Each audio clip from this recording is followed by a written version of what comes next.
got into like some drafting classes as a kid, but I got to go see Falling Water by Frank Lloyd Wright. I just fell in love with that place. I thought it was the coolest thing. Welcome to the Reality Capture Network, where we focus on technology-driven innovation, education, and community. The Reality Capture Network, bringing the future to you.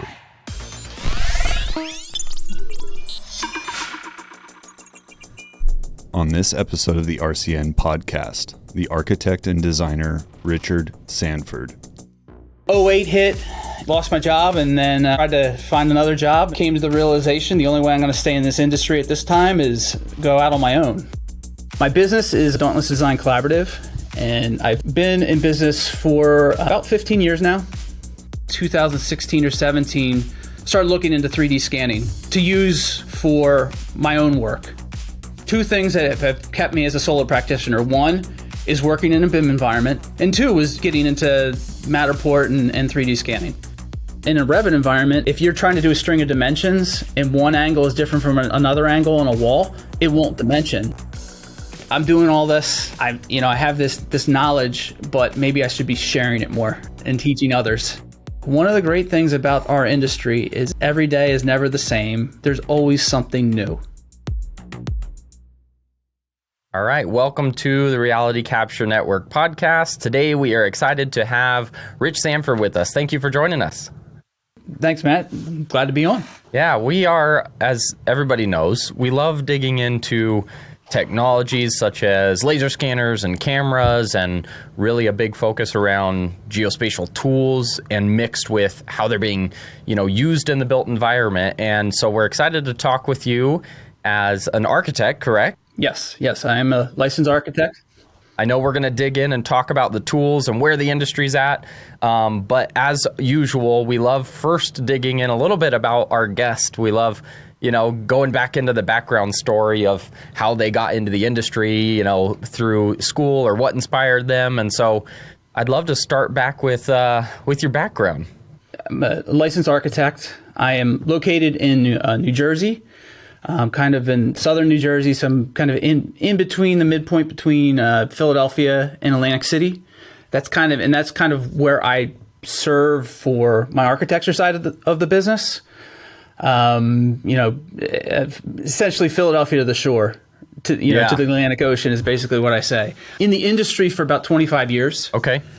And so it's always interesting. I kind of came into the industry when it was still all AutoCAD, 2D, and then in the industry as it started going, everything is 3D. Well, not everything is 3D, but more of that movement into the 3D environment. My business is Dauntless Design Collaborative, and I've been in business for about 15 years now. Awesome. So the first 10 years of my career, I worked for a couple different firms. I worked in a firm that did hospitals and medical facilities. Then moved on to another one that did retail projects, and then eventually landed with a company that did hospitality and university work. So I kind of got a taste of all kinds of different, small and large projects. And then like I said, 2008 hits, lost my job, and then tried to find another job, and came to the realization the only way I'm going to stay in this industry at this time is go out on my own. So that's what I ended up doing. The last firm I worked for, I was big with technology. I was on the AutoCAD committee or whatever, for the firm, and setting up standards and things like that. But at the time I was starting to see the movement into 3D. Initially it might have been like a SketchUp type program and, more rendering, but like the firm I worked for back in 2008, they were already starting to use REVIT on some of their projects. Okay. And the firm's attitude with moving into a REVIT environment or BIM environment was that if they started with a small university project, and if you were on that project, they would train you. I expressed interest in learning it, and that the firm principals at the time were like, well, you're not working on any of those projects, but feel free to teach yourself. We have a couple licenses. So that's actually what I started to do is Nice. at lunchtime, and that just started going through the kind of out-of-the-box tutorials and started getting familiar with it. I was lucky enough to work for a firm a few years prior that used this program Eris. That was like the CAD guy at that firm or whatever was internationally known as a user for this program Eris. So that's what the firm used. So I at least had a experience where I had to learn a new program and use it. They actually had a very nice system where you did training for 3 days because hardly anybody ever knew it going into that company. So it was just just open mind and learn and never like, oh, well, in AutoCAD, I did it this way. Yep. And, how can I do it in, BIM now? It wasn't like that. I was like, no, this is a whole new thing, So I started, like I said, kind of teaching myself that. And then all of a sudden I'm without a job. Mm-hmm. And I got like a kind of like a part-time thing doing some drafting work. And that was actually interesting because I got to see the other side of the table. Yeah. Like I used to think like, why does this engineer or this consultant want their CAD drawings or what the files that we export, why do you want them like a certain way? Now I'm sitting on the other side of the table and we're receiving the files and I'm like, oh, it's because of this or that, and beginning of 2009 is when I started my company. Yeah. So then I moved into doing my own work, still did some work for them. And 5 years ago or so, I started teaching continuing education seminars on REVIT modeling, and I actually have a little local mastermind group with some other local architects where we just kind of we have meetings where I'm like, what's your issues, and let's help you out with that, and then eventually led to me maybe about 2016 or 17 started looking into 3D scanning to use for my own work. Yeah. Two things that have kept me as a solo practitioner. One is working in a BIM environment. There's a lot less, let's say, a lot less labor involved in getting the documentation done. And two was getting into Matterport and 3D scanning. I didn't have to hire the high school kid or my son's around that age now, or have my son come along with me with the clipboard and all that stuff. And all that. And the funny thing is right before I had the Matterport, I had a project where everything was at an angle. Nothing was square. It was like this little triangle lot. It would have been perfect for that. But it was probably my last handheld survey. Yeah. Was this one, which would have been perfect for doing the 3D scanning. So I have to ask, since we're at that point talking about as an architect who needs existing information and you're forward thinking with technology, can you dig a little bit into what that has done for you? Like, explain what you used to do, going out and doing, surveys or measurements by hand, versus what you do now, going out and 3D scanning it. Like, what are some of the trade-offs there, the ROIs, or, some of the pain points, lessons learned from your point of view? And let me go old way. I'm just thinking back to an early project, 2011. That I had. It was a home renovation addition project. So I had mentioned high school kid, right? So I had to bring a kid, a neighbor kid, for the summer, was looking for some extra money and all that. I was like, can you hold the tape measure, right? And he's like, yeah, sure. So it took us, let's say about 4 or 5 hours. We go to this, it's typical, let's say 2,000 square foot home. I first got to sketch the floor plan out, right? And then from there, start taking the measurements. Then there's going to be multiple, there's going to be a sheet of every floor and the dimensions, and notes and whatever that's there. Then I'm also going to have a couple more sheets where at least this was my process. Like, I'm going to have almost like make a window schedule, a door schedule. Because I'm noting all the sizes of all I'm kind of making a freehand model drawn of the actual floor plan that I normally would draw, so it's like kind of emulating the process that I'm going to do when I'm going to make drawing plans in the computer. So there's that level. And like I said, he's holding the other end. I'm taking measurements and whatnot.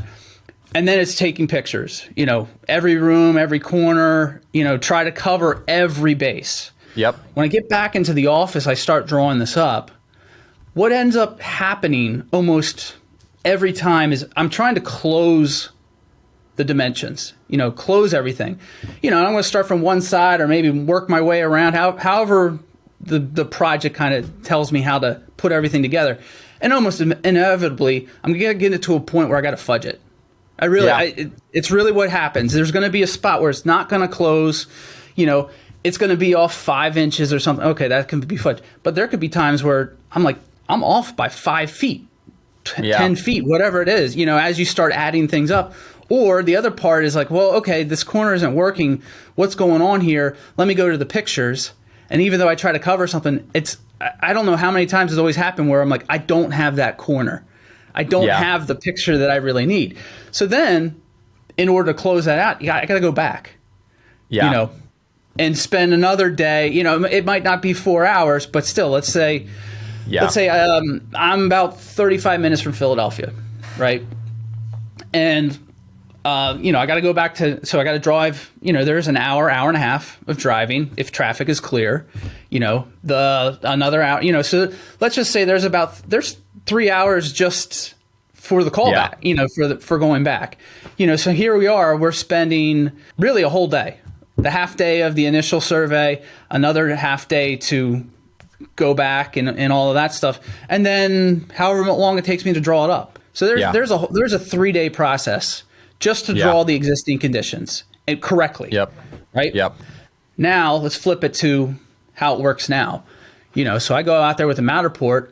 I can do the same size building by myself an hour or two, you know, and then come back, put everything. I got everything. I'm not taking you don't have all to go the back. pictures are there. So I don't think there's ever been.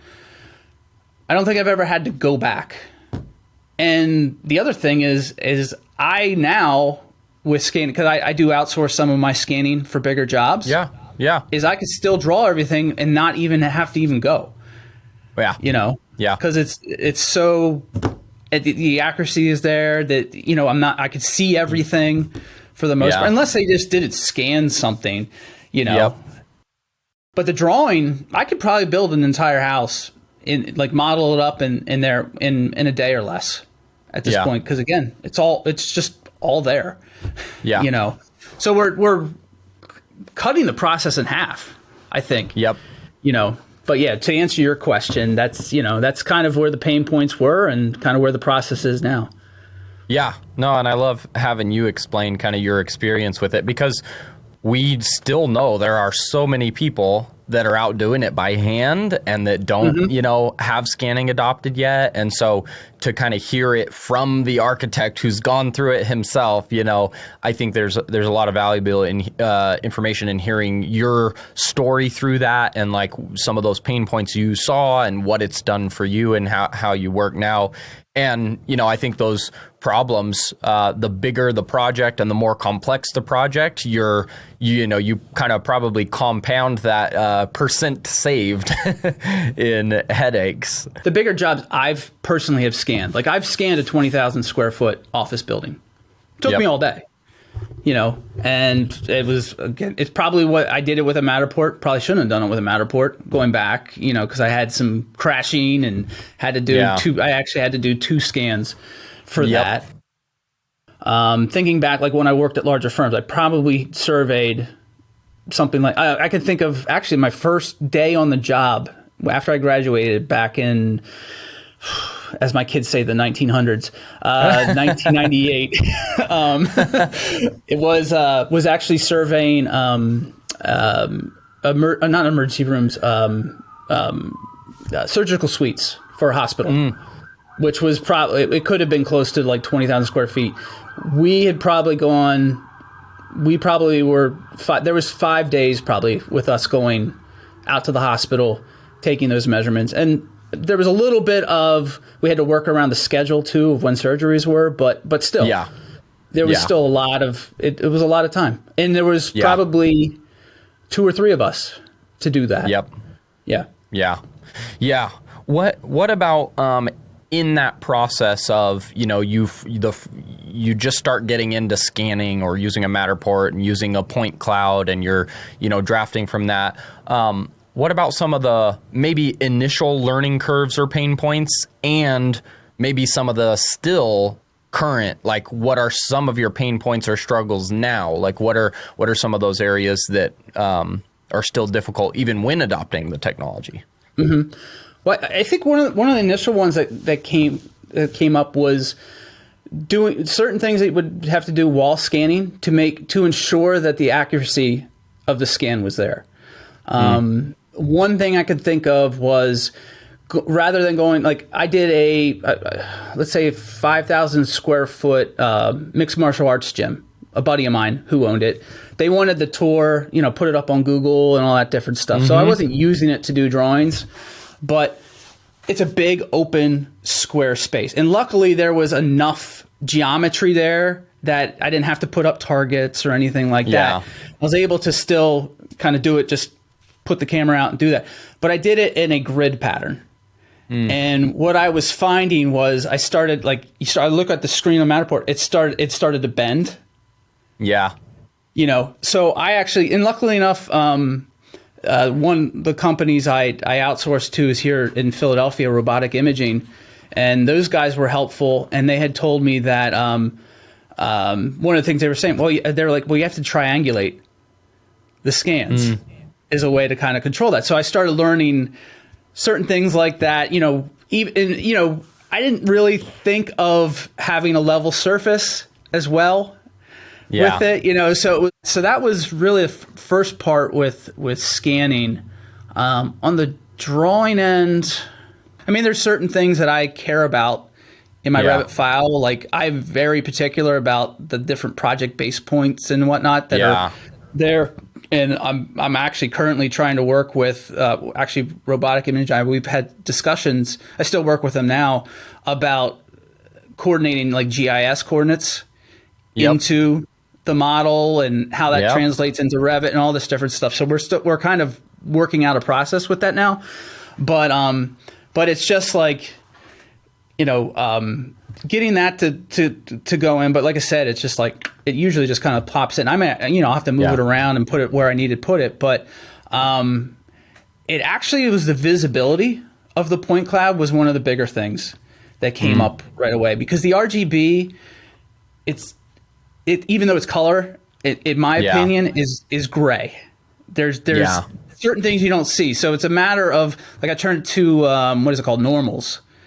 Yeah. So it's all like the greenish and whatever that is. So I could see edges. The edges were like the real big thing. So that was one thing. And plus we had a project that Robotic did for me where there was, and they did it with, whether it was it might have been a Leica product, I believe, but they did a basement and it was dark, right? Yep. But I clicked on normals and I could see everything. It was just like, so it's nice having those different viewing options. Yeah.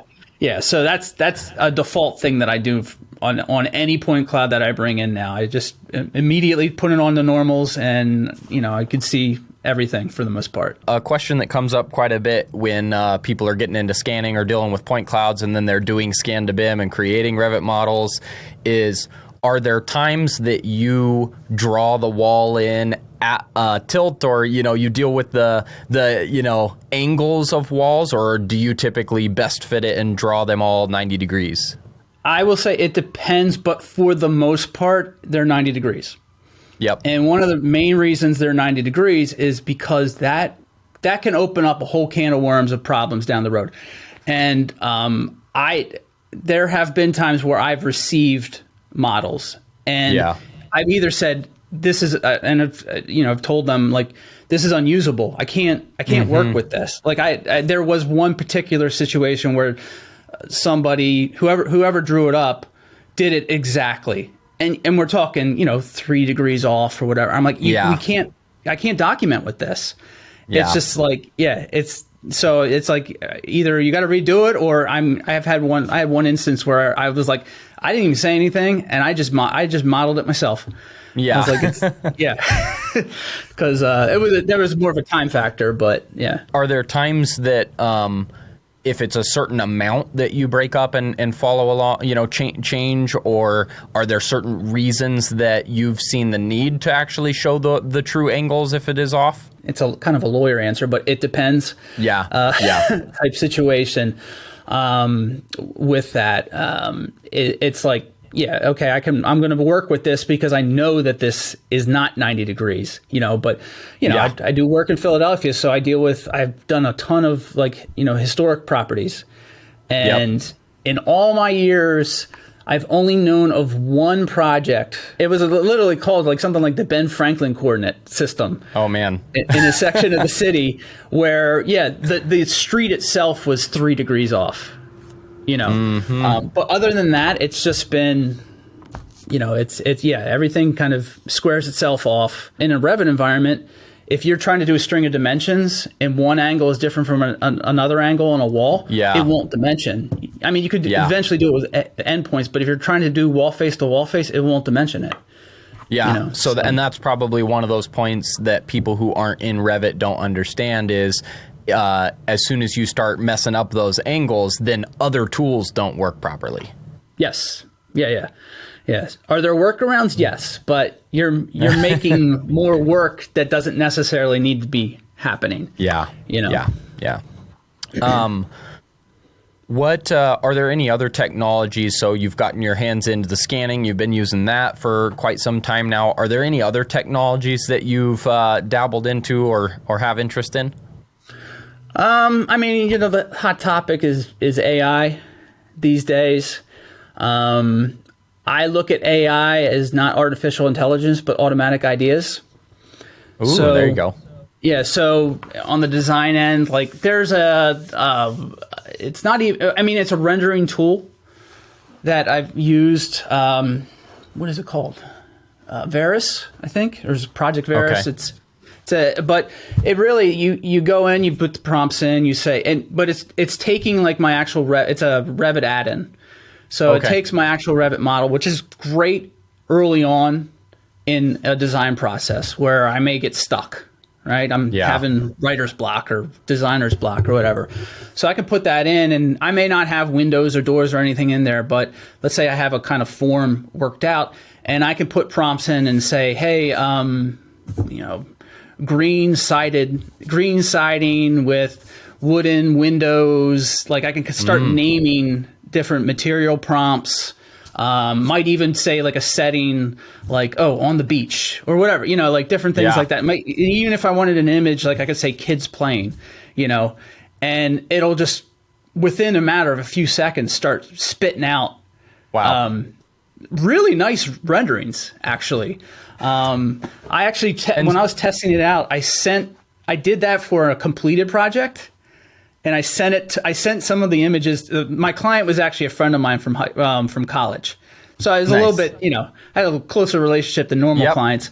So I send it to her, and I'm like, check these out, for your project, and she's like, these are really cool, and I'm like, well, yeah, it's not built yet, but it's still, it got her mind rolling a little bit too. So that's awesome. So I've messed with that a little bit, but question on that. So it's a plugin in Revit that's creating renderings based on some of the AI prompts, but it's not actually adding anything into the model. It's just taking whatever your base model is and making renders that show those other things on top of it. Yeah, pretty much. Yeah. Cool. Yeah. So it's not going back into Revit and giving me anything there. But like I said, it does fall into that automatic ideas where I was like, oh, I didn't think of doing, that project I was just telling you about. There was a consistent base of stone, but then for whatever reason, the back corner, they put it up the wall in the corner. And I was like, oh, that doesn't look too bad, Yeah. They did. No, they that's actually very made cool. an entrance area with a little half wall and stuff. And I was like, that's not a bad idea. Yeah.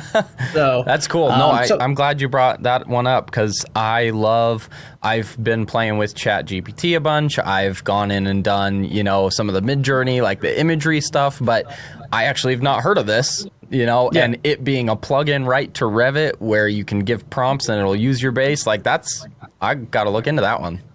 Yeah. And they have a trial version, and it's like, I think it was annual license of like $500 or something. So I was like, I'll see, use it for a year. And if I'm using automatic it enough, ideas. Yes. Yeah. Which is funny, because I go back to my college days. I had a professor who was really big into trying to get you unstuck with the designs. So he taught us this process of making collages and it didn't have to be like anything. Like if we're building, a science center, he's not going to give us pictures of sciencey thing, lab coats and biology thing, or, flasks or whatever. It's like, it can be anything. Like I designed row homes based off of a mosaic it was a cover of Rolling Stones magazine of David Letterman. Oh man. I put trace paper, I started sketching, and I came up with some idea for row homes for, some That's project cool. in college. So it's interesting that some of this new stuff I can relate to stuff that I was doing almost 30 years ago, to be quite honest, in my schooling days. So. And that's one of the cool things, again, about technology is like, so many people are hesitant to it, or they're afraid of it. And instead, when we can look at how AI or how technology could be used, all it's doing is going back and doing a faster, more efficient way of what you used to have to spend a bunch of time doing. It's instead of you building the collage board and, trying to think of new ideas and looking for, you can just ask it for things and it'll prompt it to you. And it doesn't take that part away, like the art of somebody actually coming up with their own inspiration and design. It's more just like, how can we use these new technologies and tools to supplement or bring new efficiencies into our process? Yeah. And I never look at it as like something that, there's there might be a conversation or, topics or whatever of like, it's going to replace us. I don't think that's there. I mean, I think there is some validity between, the replacement of people who are using the tools versus people who are not. There's definitely that. Yeah. But for the AI to be replacing anybody, I don't really see that being very valid. No, I think you're right on. That's definitely the comment I hear a lot that I agree with is the technology won't replace you, but the people who use it will. And, that's one of those things about tools and technologies is the people that are hesitant, it's like you can't stop other people, other architects, you can't stop somebody else from adopting this AI tool that's helping them come up with ideas faster, or you can't stop them from deciding to get into scanning, which helps them complete field work faster. And so the people that are hesitant, they're just going to unfortunately start becoming too slow. And, because everyone who adopts the tools, it's really increasing what they can do, how fast they turn around. It's a big difference maker. Yeah. And I find it funny that like I run into, are you familiar with Entree Architect at all? No. Yeah. So Entree Architect was started by this guy, Mark LePage. Architect, it was, you could talk to Mark about his, intentions, but so I might get this wrong, but, it's more for smaller firm practitioners, but website, but there's a Facebook group. You have to be an architect to be in it's a private Facebook group. He does have another one called, I believe it's Architects and Allies, that other related professionals can be in that group. But topics of technology obviously come up in the group. Like I can go on every day and there's going to be topics of how do you do your existing conditions? How do you deal with AI? How do you, all of those things. And one thing that I found interesting in some ways is like, with 3D scanning, especially, is the approach of not, or the reasoning behind not using it. Or let's say using maybe a lesser type technology. Yeah. Like I personally, things, if it's handheld, I'm not really, for what I do, I don't want to do that. Like you grab your phone and you're doing this. I'm like, does it produce something? Yes. Is it accurate enough for what I need? No, it's not. Yeah. But it's a lower price point. So there's an acceptance. There's an easier acceptance for something like that. But when you get into something that's a little bit of a higher price point, I mean, I don't think Matterport is an expensive investment. Yeah. I think it's great as an entry user type thing. But all of a sudden, if it's something on the phone that's a low quality, accuracy isn't an issue. Because I think there's no expectation that it's going to be completely accurate. But when you start getting into something where it costs a little bit more, then it's like, oh, well, I forget what the documented accuracy is, 5%, 10%. But they'll say, like, 5%. I can't do it. It's not accurate enough. And I'm like, well, how accurate are you by hand? Yeah. You know what I mean? Yeah. It's like, like you're probably 10%, 20% off, especially maybe even closer to 50% with the example I gave earlier about having to go back and all of that stuff. So, so it's interesting when you get the pushbacks that you hear from that. That's one of those. It's one of those points I kind of learned from somebody in talking about innovations and adopting new tools. It's like you can't expect that a technology or a tool is going to be perfect and that it's going to replace all the headaches. Everything has a struggle. Going out by hand has its problems. It's taking you a long time. You miss certain measurements. It's not as accurate. Scanning is going to have its own problems. It is more expensive to buy the gear. It's got more data you have to process. But at the end of the day, you have to ask yourself, between the two problems, which one is more efficient or is better? Is the new problems from adopting scanning better than the old problems of doing it by hand? Right. There's always going to be problems to work through, but are there more pros than there are cons by moving into the new tools? Yeah. Yeah. And it's like I think a lot of things come down to time too. Yeah. And if you can do more, in the same amount of time, the benefits are just going to outweigh themselves. And that's really where, for me, there's these certain decisions I've made, whether it's, moving into the BIM environment or 3D scanning. I was like, this is going to save me so much time, or it's going to allow me to do 3 times the amount of work that I'm doing, or, become 20%, 30% more profitable, because that's ultimately where that comes. Which all of those sound great. Right?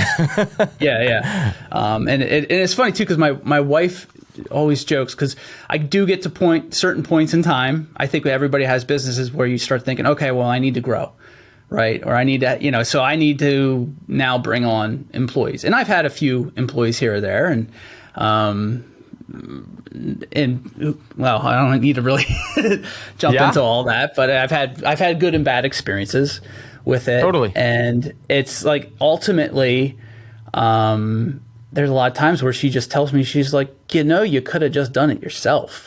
Why, she's like, you put all these things in place for you to handle it yourself. And I'm like, yeah, I know. But, ultimately I'm not getting any younger. That's the other part is, I feel like, I'm closer to 50 than 40 now. And it's like, I start thinking about like, well, yeah, great. I'm doing all this. I have this knowledge, but maybe I should be sharing it more. Yeah. and teaching others, about it. So I like hearing that, and it's one of the things we're trying to do through podcasts and webinars and our conference is we see a big need for more education and more training. We see a lot of companies that are just trying to get started for the first time right now, getting into scanning or having struggles with how to bring point clouds and deal with them in BIM and in environment and how to get them integrated into construction monitoring processes. And we just see the adoption interest of all of this growing so much across many different industries. Our goal now is trying to create a place for people to connect through a community of people that work with these tools and have an education center where people can go on and, submit training videos so we can start actually helping companies that are struggling through it, find a path forward. So it'd be great to have you helping with education. It's a good thing to do. We love it. Oh, yeah. Yeah. And I think that, I've just seen so many examples over the years of the issue isn't the technology, the issue is the user. Whether it's patience of the user or just doing something that's completely wrong that you shouldn't be doing. Yeah. It doesn't matter what technology, I can probably name off one just kind of came to mind, but still, it's like, it's just like those things need to, it's like I said, it comes down to the user, and education is the way to kind of prevent those things from happening. Yeah, no, absolutely. Okay, I got another question around another piece of technology we haven't touched on is, have you explored much around virtual reality or augmented reality? I have. It's funny. I have I guess you could say he's a friend. Well, actually, he's a client of mine. Now that I think about it, I did a project for him last month. But he's a lawyer. He's a medical malpractice lawyer, and he has been big into like the metaverse. And he does a lot of marketing efforts actually through the metaverse, and he's actually been doing pretty well with it. That's awesome. So he called me up one day just out of the blue. Both of our sons took martial arts classes together for years ago, and he's just like, "Oh, you got to get into it." I was like, "I've seen," So I jumped into it, and I'm not totally sold on it. Yeah. It's like my kids are. I have 3 kids who range in age from they're 5, 11, and 19. And my kids a few years ago were like, "Dad, you got to play Minecraft with us." And I was like, "Okay," So got into that. And I found Minecraft to be a little bit more immersive than the metaverse, to be quite honest, in my opinion. But I do think, I think there's a lot, there's probably more possibilities with augmented reality, in my opinion. I gave the metaverse example because virtual has its benefits too. I mean, I think as a selling tool, especially if I'm presenting a design, if you were my client, that can have a lot of, you can walk around the rendered image of the design, whatever the building may be. There's definitely some benefits there. But where augmented, I see so many benefits is like especially in construction. For years there's always been this like, stand on the site, like let's say it's a school building. You can stand in the middle of where they're going to build the gymnasium. You're holding your iPad or you're holding, whatever your device is, and you have the coordinate system input and all that, and you could just hold it and like look around, right? And this is what it's going to look like. It might just be a field today, but this is what it's going to be. So there's a lot there. That's where there's a lot of possibilities with it, and strength in that one. But so like I said, I would lean a little bit more on augmented than virtual. I think in terms of more possibilities. Yeah, that's great. I'm curious if you had any increase in using technology. You were obviously working on your own kind of through the COVID times. Mm-hmm. Was there was there a way that was able to, enhance some of your work or allow for, virtual walks for clients, or what was kind of your experience with work through the last couple years? Interesting thing. I will say this, that the interesting thing that happened during COVID was I got so many, it's not necessarily technology related here, but I got so many requests for additions on homes, whether in-law suites or home off, like additions to living space. Yeah. So I wasn't really leaning on a lot. I mean, it was helpful with scanning that in these places, if I was scanning a place in 2020, it's like, I'm like, hey, I'm going to be in and out of your house in like an hour. And they're great. Yeah. We'll just wait outside or whatever. Yeah. So that was helpful in that regard. So I wasn't in places for long periods of time. I could just do it and be out of it real quick. But trying to like think, because a lot of times too with those types of clients, as long as I'm producing some 3D images on like a PDF, that usually works. But I nothing necessarily comes to mind. I mean, there's the Zoom and kind of what we're doing right now. Type aspect of it that was probably like the biggest changer. I mean, I will say I probably did a lot more business networking during COVID times. Yeah. Just because everybody was like, hey, Friday happy hour, Zoom meeting, for our, there's a networking group I'm in called Philly Man, Jersey Man, so nice. They just did more of it because it was just so easy to do it. Yeah. Everybody's home and on computers. No. I will say now to today, it is very interesting because I do work, I mentioned I work in Philadelphia, and I've been the past couple months down in Philadelphia. It's not a ghost town, but it's definitely not, it's not the same. Like I remember I had mentioned robotic imaging earlier. Yeah. They have one of their main offices in kind of right in the center of Philadelphia, or center city, Philadelphia. And I was down there one day working with them, and I go out for lunch. And you're in Idaho, correct?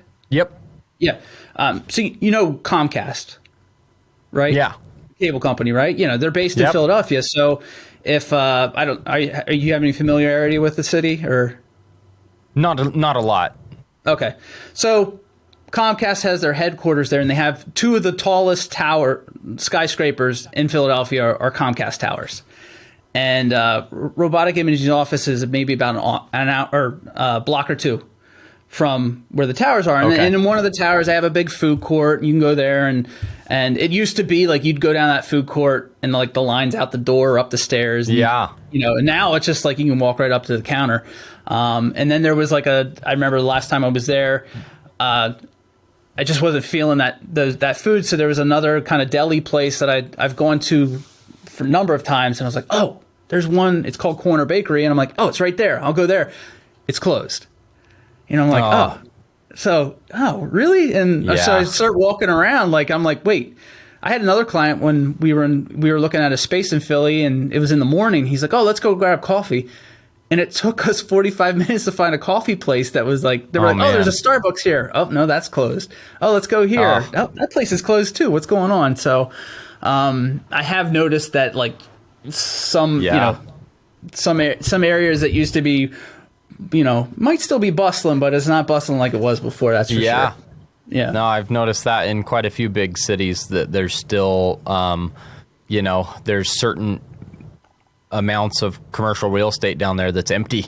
And, some of the big downtowns are, definitely not packed like they used to be. A lot of people with many companies just opening up remote work, and, people started moving from big cities to smaller areas. And, it's been pretty interesting to watch. Yeah. And I've even seen a trend of, cities are trying to take their commercial space and change it into residential.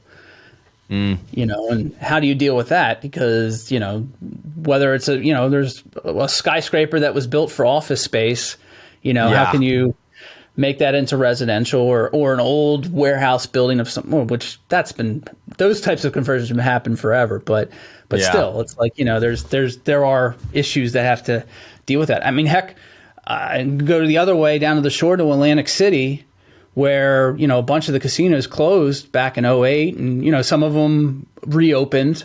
But there's one that reopened, but it doesn't have a casino in it anymore. They converted the casino floor into an arcade. Half of the casino floor is an arcade. Half of it is a go-kart track now. Oh, wow. Yeah, and then they had 2 hotel towers, and one of them is still a hotel tower, and I think in the other one they started converting some of their hotel rooms into actual apartments.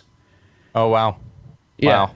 So it's like, these developers are getting a little creative, like, hey, we have these spaces, what are we going to do with it? Yeah. And that place is actually building a water park next to it, which is interesting. It's an indoor-outdoor water park on the beach, but oh wow, that's interesting. So and that leads one thing I hadn't talked about is I have another part of my business, which is BIM like modeling services. So I've got this weird niche of doing BIM coordination modeling for electricians. Oh, okay. Yeah, and it started maybe back with my first client, really, that security consultant, where they initially it was CAD drawings, but then a few years later they're like, hey, do you know BIM? And I'm like, yeah, that's what I work out of. Oh, well, we got to do we have everything in CAD, but we have to provide BIM models for where our cameras are, it might have been more on the design side. Can you help us set that up? So I did that. And then I remember there was one job, it was a casino in, I think, Arizona somewhere, where I did that on the design side. And they're like, hey, we now have to do it on the construction side, but also the low voltage contractor needs the BIM modeling too. Can you do it for them? And I was like, yeah, sure. So I kind of double dipped on a project. Yeah. And then a few, let's say a year later, I just get a call out of the blue. It's an electrician. He's doing a lab building on University of Pennsylvania's campus. It's a multi-phase renovation. The building's going to be open while the construction is happening. And can you do all our coordination modeling for all the electrical conduit and whatnot? I'm like, yeah, sure. I kind of took the job. I wasn't a master at electrical modeling at the time. I'm not a master still, but that led me into then getting a call from another electrician for this water park I just mentioned, and I right before here I actually had a model still up on my other screen of doing a cannabis growing facility now for different ones. So I do some other modeling work for, like, I've done it for interior designers and even actually other architects, even on smaller stuff here and there. 3D scanning. I had an opportunity where Matterport kind of has like a professionals network or something. I forget what it's called. Yeah. And I don't even know if they do it anymore or not. But somebody from Belgium contacted me. Oh, wow. She had some projects out there. She needed some drawings made for, like, normally she just does the scanning. And she reached out. Somehow we got connected in that network. And, she sent me her 3D scans. And I drew up, a couple buildings in Belgium without, Nice. I would have loved to go on out to see them, but, I know, huh? Yeah. But there are certain days where I'm like, I look at the numbers and I'm like, man, 50% of my business isn't even in kind of, traditional architecture. Yeah. It's all this other stuff. Starting to be, And there's a big need for it. I mean, there are a lot of companies that are doing a ton of, design stuff, but they don't have any capability for scanning or using the point cloud or creating as-built models or doing coordination. And, like, there are a lot of different needs when you start looking at these technologies and how they get integrated into projects, that there's entire businesses that all they do is just scan or just scan-to-BIM or, or just BIM coordination. Like, all of those are growing and people are wanting more and more of it. And like you just said, where some of your projects came from, there's construction jobs where they require that it's in BIM or they require that it gets scanned first. And then there's a lot of trades that don't have any of that capability yet. So they have to try to either learn it or figure out someone to work with them that can do that piece. So it's definitely a growing need and kind of a specialty. Yeah. That water park project, I actually was in negotiations, I think, with 4 different trades. To do all the modeling. It was kind of like, do you know somebody, and this guy's local, type thing. And I ended up only doing underground electrical for it, which was a lot more complicated than I thought. Because I was like, underground, that's not going to be hard. But underground in a water park might as well be above ceiling. There's so complex. There's so much piping that's under there that and being on a beach, it wasn't like we could just keep on going deeper and deeper. You quickly get to the point where you're hitting water. So that's a problem. Water in a water park being a problem doesn't make sense, but it was. So that's great. Well, what other areas are you focused right now on, continuing to learn or expand? Obviously, it sounds like throughout your career, you've been kind of forward when you see a new technology. You saw REVIT and you wanted to learn on your own and get into that. And now you got into scanning. And what are some of the things that you're either excited about or looking into now? I am in an area where there isn't a lot of architects. So almost by default, like without me even, as long as I have a website and a little Google profile or whatever, I'm going to get I'm going to get calls, but they're not necessarily like it's money coming in the door, but it's not like I don't get excited about it. So it's kind of trying to move a little bit away from that, and maybe that's in the matter of growing and maybe bringing some people on, and then they do those types of projects as a way. But like to just go back to the education part, it's really like when I get into, like I was just mentioning this cannabis growing facility project, like I had said earlier, I'm very particular about project points. It's like you got to get that right. And on this project where it's just like, you just use the architect's point. Well, I go in, I use the architect's point the first week. I came to maybe about a week or 2 later. It was like they had the electrician who hired me, they had somebody in-house and they had moved on to another job. So they were kind of scrambling to find somebody. So Gotcha. They're late to the game. So for the first week, I do everything. I submit it to the site. I download everything else. And then I put my stuff, like I kind of made a dummy kind of Navisworks, federated model for myself. And I'm like, why is my stuff 180 degrees off?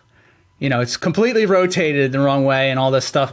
And, it was, I go in the meeting, I ask the question. And it was one of these things where it was a known issue on the project, but I didn't have that information yet. And it wasn't in writing. Known by most people. It was more like, it was probably the first week. They're like, why is all our stuff 180 degrees or whatever, So it's trying to get a little bit more into that, like just we're talking about education. It's just like, look, there are these like, let's say 4 or 5 things. If you did them right, you're golden. I go back to the security consultant is when I worked with them, like they don't call me anymore, but that's great. Because I got to the point where I just taught them what I knew to the point where they didn't need me anymore. And the inefficiencies in the AEC industry it's mind-boggling. Yeah, it is. Yeah. Of how much whether it's the I mean, the one saying that just kills me is like, well, we've always done it this way. Yeah. Will that eventually go away? Actually, it won't go away, to be quite honest. We could be talking 30 years from now, and we could be the old guys being like, oh, well, this is how we always did it, Yeah. We don't, do whatever, it's going to be 30 years from now. But still, it's just, I don't know. I like, there's something there that I'm grasping at. I'm actually kind of going through a little bit of a rebranding currently and revamping the business. It's kind of, I think that led to us having a conversation here where I'm like, I got to get myself out there a little bit more and that's great. Start talking. So, yeah, no, I appreciate that. And I feel like I've kind of had a little bit of this journey from, practitioner of I'm out scanning and I have a survey and a scanning company.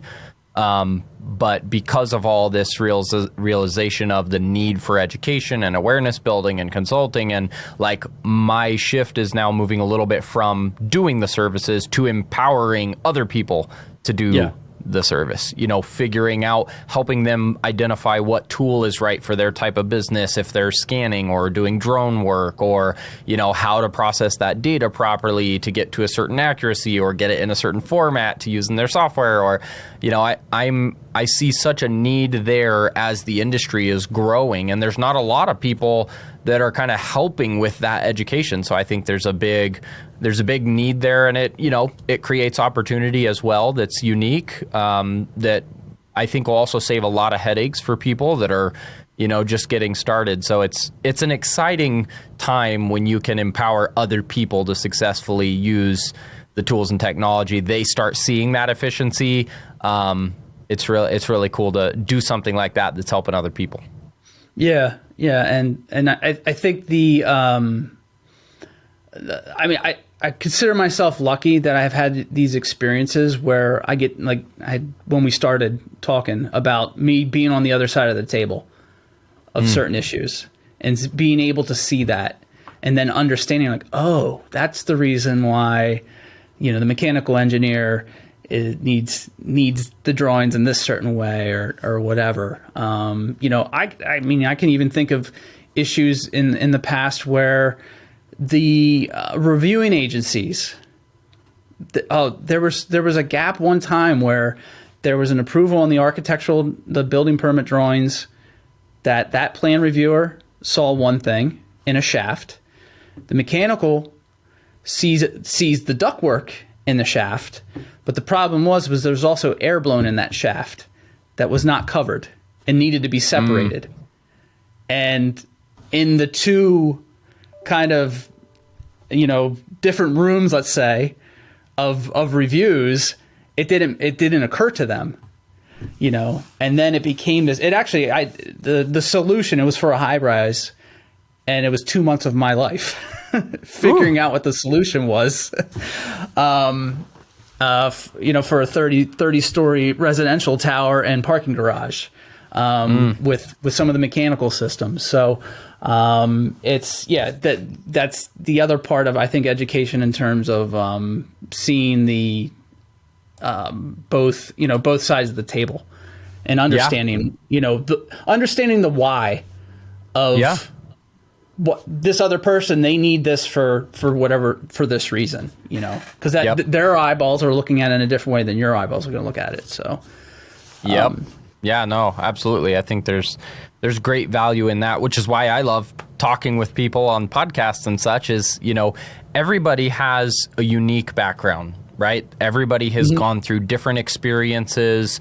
They've worked in different types of roles. They've used different technologies. So to kind of unpack and hear from them the struggles they've seen or the successes they're seeing from integrating, I feel just a conversation about it even is powerful, because there are going to be people that listen to it that maybe are going through some of this, or they're considering getting started. And so to hear, the backgrounds and the experiences from different professionals, I think there's a lot of power in. And then that, like you're saying, even for yourself, rolls into a knowledge base and an experience that you have to help people through unique situations, because you've kind of seen two ends, and you've gone through that before. So you can critically think about what they might be looking for, or, the struggles they could have, maybe even before they happen. Yeah. Yeah. And I can go back 20 years or whatever from like when I remember when I first started, go back to the firm I mentioned earlier that did like the medical facilities. And, I have an annual review, and the principal who I'm sitting down with, he says, well, there's a curse of the architect, but I think it's the curse of a lot of professionals in this trade, is that you look at a wall, but all pneumatic, like a wall or a ceiling or whatever. And my wife hates going out. Like if we go like on my honeymoon or vacation, or we're at a restaurant or something, she'll catch me like looking at, and she's like, what are you doing? Like I remember one time they had like exposed duct, and she's like, what are you doing? Like we weren't talking for a few minutes. And I was like, oh, I'm sorry. I was just following the duct. I was trying to see where the return path was. Oh, and here's where the sprinklers kind of work together. And would you look at that angle? It's beautiful. Yes. Yeah. And well, the funny thing is, we went to a casino that opened in Atlantic City that I had worked on. It was the firm, when I worked at the architecture firm, they were the architects. And then the security consultant, I worked with them. And there was actually years later, cool. There was something else where I got hired as the architect for the new owner. But we went down one Saturday or whatever, and had dinner, and we're just kind of walking around the casino floor. And I work on casino projects. Gambling is not something I do. I just, just around it, just, it's work, reminds me of work. But we're working through the casino floor, and I start pointing at cameras. I'm telling my wife, I'm like, oh, we had to put that there because we had to coordinate the camera location with this thing that's hanging in the ceiling, blah, blah, blah. And we're going to these different places, and I'm going like spots that were like not where people, I wasn't going like to a restricted area, but this casino building was actually built to have 2 hotel towers, and they never opened up a second tower. So you go in one direction, it's not a dead end, but it's kind of a dead end. And so we're over there, and I'm doing things. Eventually I got approached by a security guard. He's like, can we help you? And I'm like, no, why are you I'm pointing good. at all of our cameras? Yeah, I'm just talking about construction coordination with my wife. And it's like, well, you know what? Can you not do that? I'm like, all right. Yeah. Yeah. You're scaring us here. Yeah. Yeah. How do you know where all these cameras are? I've seen the movies. Yeah. And well, the funny thing is I'm not going to say it in a public forum, but I do know of a way to almost like a Ocean's 11. There you go. Way to get money out of a casino, but I'm not. Yeah. Oh man, we'll have to save that one for the other podcast. Oh wait, we don't have a. That's a discussion over maybe at a conference and some drinks afterwards or something. So and it's just it's a manipulation of the code that the Jersey has. So it's one of the. You get into building code sometimes, you're like, why is this like this? And then, you find this little loophole, and you're like, there's an issue here, but, I'm excited. I love to hear the path you're on, kind of helping move into some educating. Definitely one of those technology users. I think there's a lot of people that could use help in the training side of things, the consulting side of things. Anything else you would like to share while we're still on? Well, I mean, I actually had a question for you as essentially a 3D scanning professional. I mean, have you ever, I'm sure you've run into some pushback from somebody like an architect from that, Sure. So whether it's a horror story or anything that maybe probably more of a common pushback that you may have received? I feel like the most common is just an initial fear of how much it's going to cost. Mm-hmm. I feel like that is the most common concern I've heard from people who do not yet use scanning, or, maybe they're still working in CAD, is sometimes they assume before, they don't even ask yet because they assume it's going to be so expensive. That's one of the most common, I would say. And then even when it gets down to actually looking at the price, I think a lot of people are still hesitant then.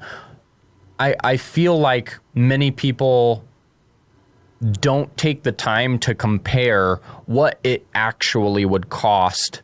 You look at the cost of someone coming and scanning, and, who knows, whatever size project. Let's say it's $5,000, a lot of people just look at that cost and say, oh, we can't afford that on this job.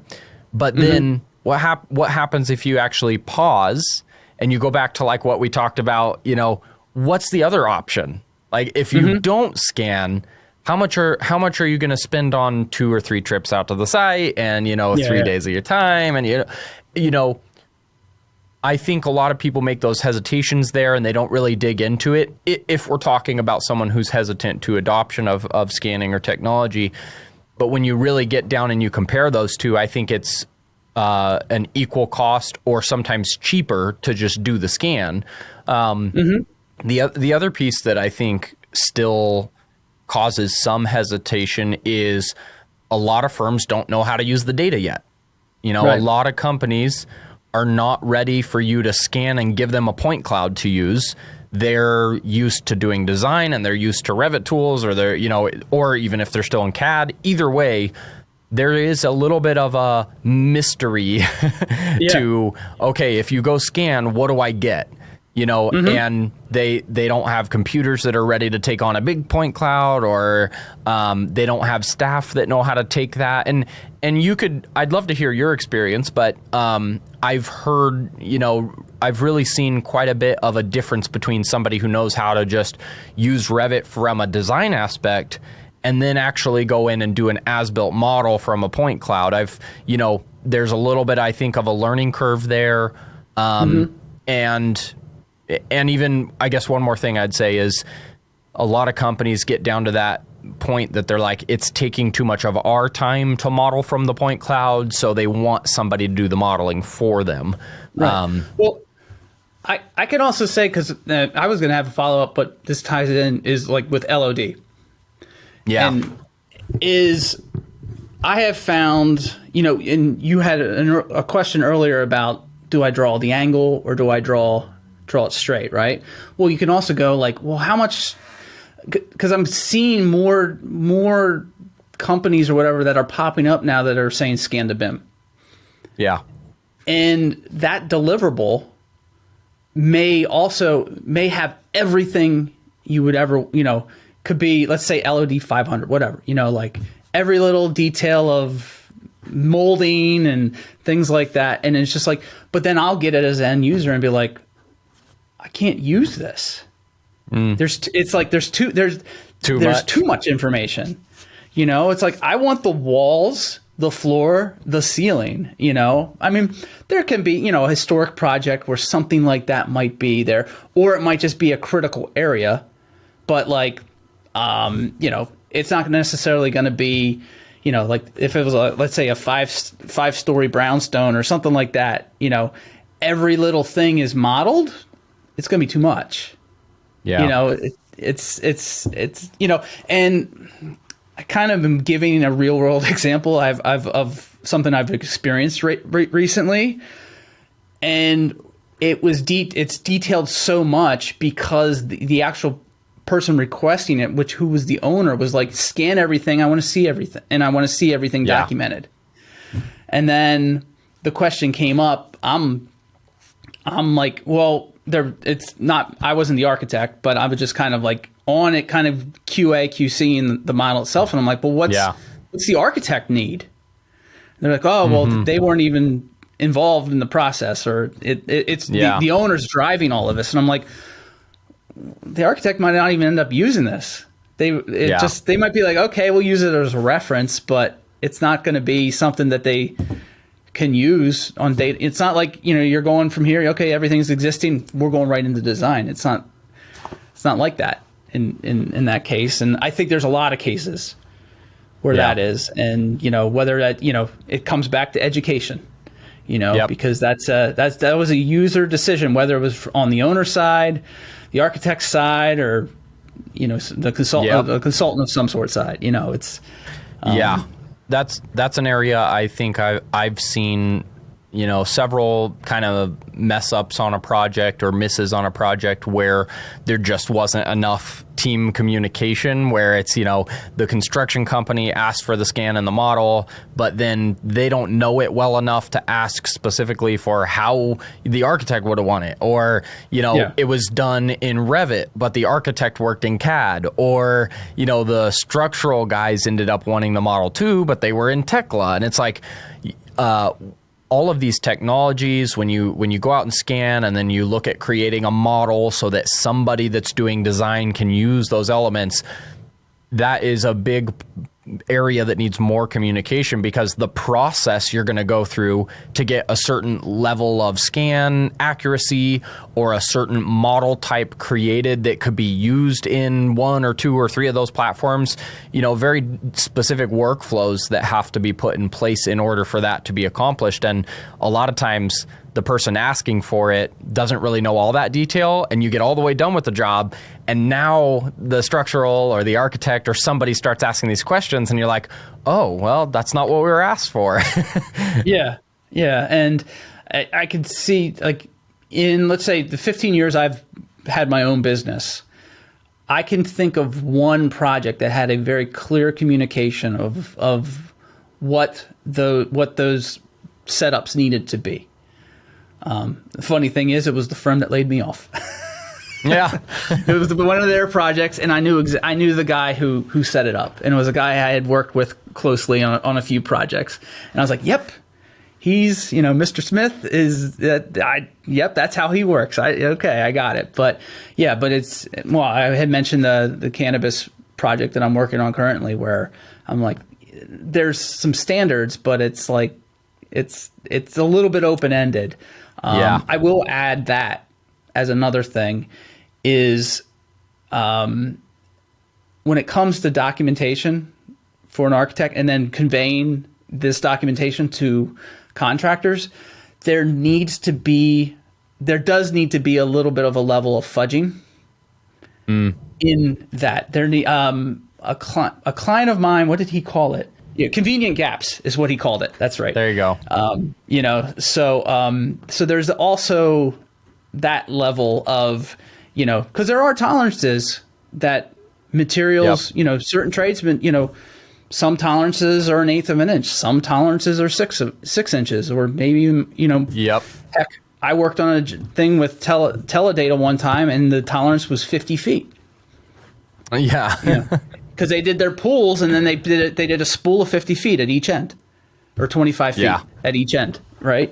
So it's just, again, it's an education. Yeah. It's education and knowing a little bit about who you're dealing with, and what their needs are. Yeah, and that's a big part when it comes to applying the technologies too, is you have to start with that communication, because you have to know what that end goal is. Where the data is going, how accurate they're trying to be, what tolerance, is this, on the processes being used for. Is it fabricating steel that needs to be super tight so you ensure it's going to fit properly?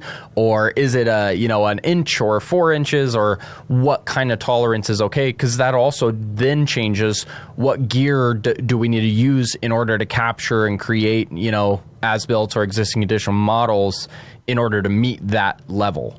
And that's one of the challenges we see out there too, is, the cheaper gear is easier to get into. It has certain, accuracies it can meet, and the bigger projects and the more complex projects, then you start looking at how do we integrate survey control and, terrestrial scanners or mobile, and, which ones are accurate enough, and the complexity builds. Yeah, and you just mentioned survey control, and I had mentioned like points in my projects I'm very critical of, but there are some times where I'm just like, well, am I just being too critical? for this. It's like you have to kind of read the room and be like, okay, this is important because of whatever the aspect is. Or I can tell you that casino project, I gave an example when my wife and I were walking around. That casino project, when that was set up, whoever set it up, there was a 0 point, origin point or whatever, in that the initial CAD file that was literally 4,000 feet away from the building.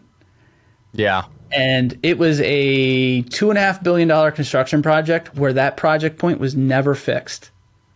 Oh, man. So for the life of that project, anytime somebody went into a CAD drawing and hit zoom extents, the building became a tiny little dot. Yeah. It wasn't close. Yeah. And it wasn't, that is something that probably should have been dealt with, early on. But, it would have been important to take care of. But there are other scenarios where, okay, yeah, we can manage that. Yeah. So. Yeah. Yeah, there's, again, I think it's been said several times, but it's the education. A lot of people don't know how to set projects up properly, or they don't know the importance of some of those, setting your base point, or where it's located, or why, or how to do it. Or I think there's still a lot of questions that companies have when it comes to all these technologies and processes. So I think creating some of those like standard ways to do things in the industry is definitely a need as we grow. Yeah. And and good luck with standards, because that's always unfortunately is probably the whether it's the country you're in, or the state or city or trade, everybody's got their own one. So it is what it is. I mean, heck, building codes aren't even the same. Yeah, that's true. Yeah. No, it's a challenge, but something we'll work toward. Yeah, I can always say, like, even for a small residential addition, the zoning code in my town here is different than the town next door. I could have the same building and get it approved no problem in one, and then the other town I can't get it approved at all. Yeah. So. Yeah, that's a tricky one. Yeah. Well, thanks for joining and talking through your background and sharing your experience, and excited to meet another architect who's a believer of technology and innovation with everything we're working in now, hearing about your use of scanning and AI and, your time in Revit the last, quite a while now, huh? Since 08 area, you said? Yeah. So, good 15 years of modeling, trying to build it like it, or try to model like it's built. Yep. And the great thing is I'm still learning it. It's not like I'm like, 5 years ago I mastered everything, I'm good. Whether it's I will say I get a little frustrated that there's always an annual update. But at the same time, I think there's a good reason for that as well. There's always things changing. There's always, I would say probably every 3 years, there's something that'll come out where I'm like, oh, all right, it's time to update. We got it. Like, that's a tool I've been looking for, or whatever. Yeah. And it could be some big modeling thing, or it could just be how they handle tags, in a drawing, So, you got always learning. Yeah. There's plenty to learn, I think. And honestly, I feel like that's the idea I love pushing about just innovation in general, is that, we as professionals should always continue to learn by researching, pay attention to what other companies are doing that are in similar industry. Just like you brought up today on our call, I have not yet heard of the AI integration plugin to Revit to make those, prompted rendering visuals. I didn't even know that existed, Yeah. And so now I hear about that and talk, and now we're talking about scanning, and someone else listens. And I believe that innovation is continuing to create those ideas of what could be done better, what could be improved. And, we never know. There's other companies that their whole focus is upgrading the hardware, is improving software. So, this idea of community conversations around what we want to see, around what technologies are coming out. We also have a voice in what they push into updates. They hear from the users of things they want to see. So, innovation really is learning, continuous learning and improvement with the mix of technology as we build into the future. Yeah, and one thing I'll probably end with it here is, as a student, I did a summer internship, and one of the principals or whatever took me to lunch or whatever. And one thing he told me, and again, it's funny, like looking back 25, 30 years and still remembering this conversation, and I was told, he's like, one of the great things about our industry is there's always something new. Every day is never the same. And if you're not kind of looking into those new things, it's just going to kind of be dull and stale, and you're just going to, whether you're going to burn out or you're just going to quit. So it's like the industry itself is always developing and with new things. So let's just jump on board and go for the ride, and keep going. Yeah. No, that's awesome. Actually, I'll end with asking one last question, going all the way back. What made you decide to get into architecture and building? What did something inspire you, or did you know somebody in the industry, or how did you choose the career path? Well, I'll say as a kid, I'm an 80s kid, right? So I love Transformers. That was my favorite toy growing up. Probably had some G.I. Joes, and I don't know if you know of, I think you're a little bit younger, but there was a cartoon called Mask, which was like Transformers in a way, but it was like the people were, there was a guy, he wore a mask and it had a superpower of some sort, but he had a vehicle that transformed into another vehicle. So I always just liked the transforming and all that, and so it got me into kind of the technical stuff growing up. But I used to start drawing up forts for the Transformers, for Mask, for G.I. Joe, or whatever else, so I started doing that, but then and got into some drafting classes as a kid. But I got to go see the Falling Water by Frank Lloyd Wright out in Western Pennsylvania. I grew up in Central Pennsylvania. So my funny thing is, my dad was an ultra marathon runner, and he had a ultra marathon trail run, 70-mile run out in Western Pennsylvania. Ooh. He does that one day, and then the next day we go to Falling Water. He can hardly walk. I'm looking back at it. It was he had a hard time walking, and we went to Falling Water through paths and stairs, and he did it. My dad hyped the whole Appalachian Trail when he retired and stuff like that. So I think he has a mind over matter type deal. Yep. But he took me to Falling Water, and I just fell in love with that place. I thought it was the coolest thing. Thought actually I was going to do more structural engineering because I was good at math and really liked the technical things. Ended up going to what's now Jefferson University. It was Philadelphia Textile back when I was there in Philly, and had to take art courses. Never took an art course in my life, but in some of those drawing classes, I wasn't a really great artist, but there was a certain level of skill that I didn't know I had.